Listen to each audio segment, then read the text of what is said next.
I want to take a moment to talk about what happened in Uvalde, Texas this week. On Tuesday, when I found out the news after I got off work, I began to weep. I began to think about these children and their families and just the horrible thing that had happened there. I began to think about my own granddaughter, who was about the age of these children in the school, and began to grieve, thinking of just imagining what it was like. And every day this week, as I would hear another story of a child who survived, talking about what happened in the classrooms, or a parent who lost a child, and I know you felt the same. I mean, I would just be moved to tears each day when I listened to these stories. And so I want us to speak about this for just a moment, and then we're going to move into the sermon. So since January 1st, there have been 27 school shootings. This is the most extreme, but there have been 27 school shootings across the United States just since January 1st.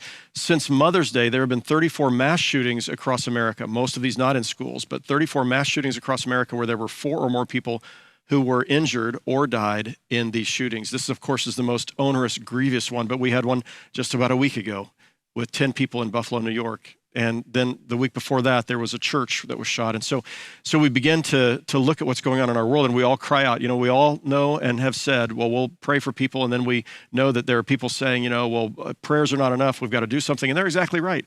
We have to do something. It's just not enough to say we're going to pray about this. And the numbers are escalating, so we've got to be able to take action.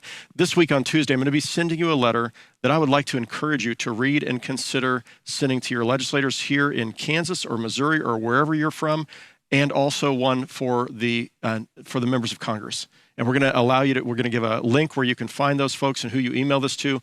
And you can modify the letter if you want to. If you don't agree with it, you can modify it so that you do agree with it. But I want you to be able to at least speak up, to stand up and speak up and say there's certain things we've got to do. And of course, when we think about what needs to be done, there's no one right answer. There's not like, here's the one thing and we're going to fix all this. It's complex, it's complicated. If there was a simple answer, it would have been done by now.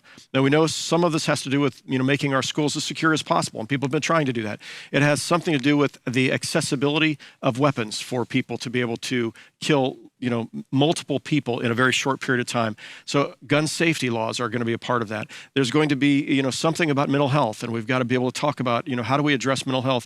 There is going to be, there's a host of other things that we need to be talking about in order to be able to reduce the kinds of occurrences of this. And if we don't do what we can do, then we're partly culpable for what happens, because we could have spoken up. We could have put pressure on people to do something.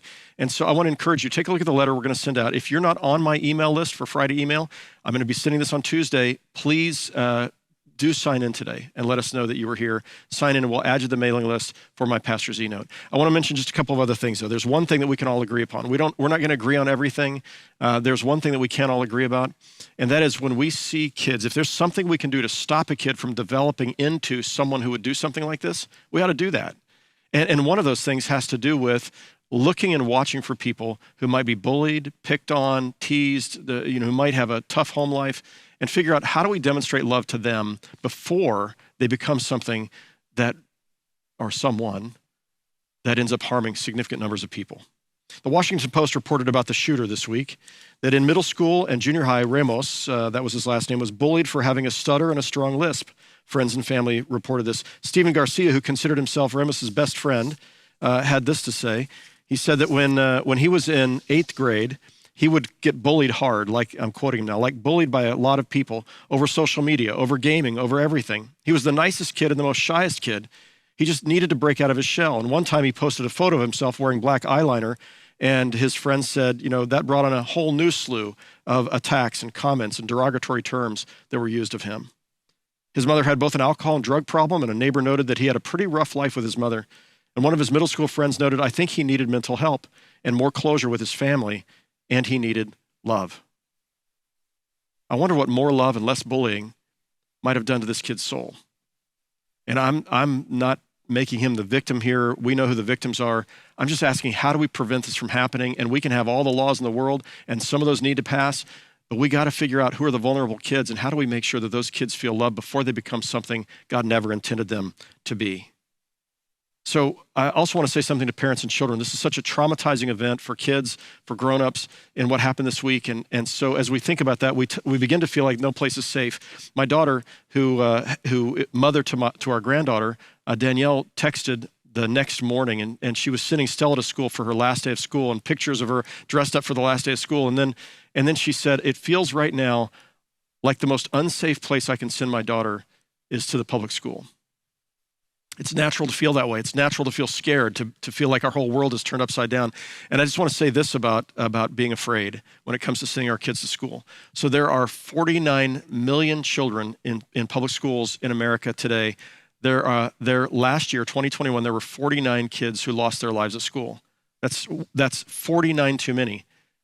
But I want us to think about that. There's a 1 in 1 million chance that your child could die at a public school. There's a 1 in 500,000 chance that your child could be struck by lightning being outside this year.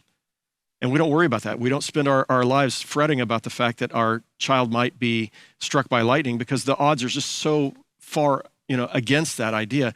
But you're 2 times more likely to be struck, your child, more likely to be struck by lightning than to die in a school. And then when we think about taking our kids, we drive them to school, we drive them, we're in cars all the time. Your child is 95 times more likely to die in an automobile accident than to die in a school, based upon the statistics last year, and probably again this year, and the year before that. And so it feels like our schools are totally unsafe, but they are one of the safest places our kids can be. And I just want us to sort of take that in, because we're all wrestling with trauma right now and with fear and anxiety. And I want to just help us have some perspective on that. And then to be able to say 49 kids is 49 too many, and we got to do something, because if we don't do anything to help, we're not trying to address this, then we're partly culpable for what's happening. And so I'll send a letter out to you this coming Tuesday. You can decide if you want to send it on, but I hope you will. And then I hope, in addition to whatever we ask for in terms of legislation, I really hope we also are taking seriously the kinds of stuff we do at Resurrection all the time when it comes to our partner schools and pouring into the lives of children and helping them feel like they matter and they have worth and value.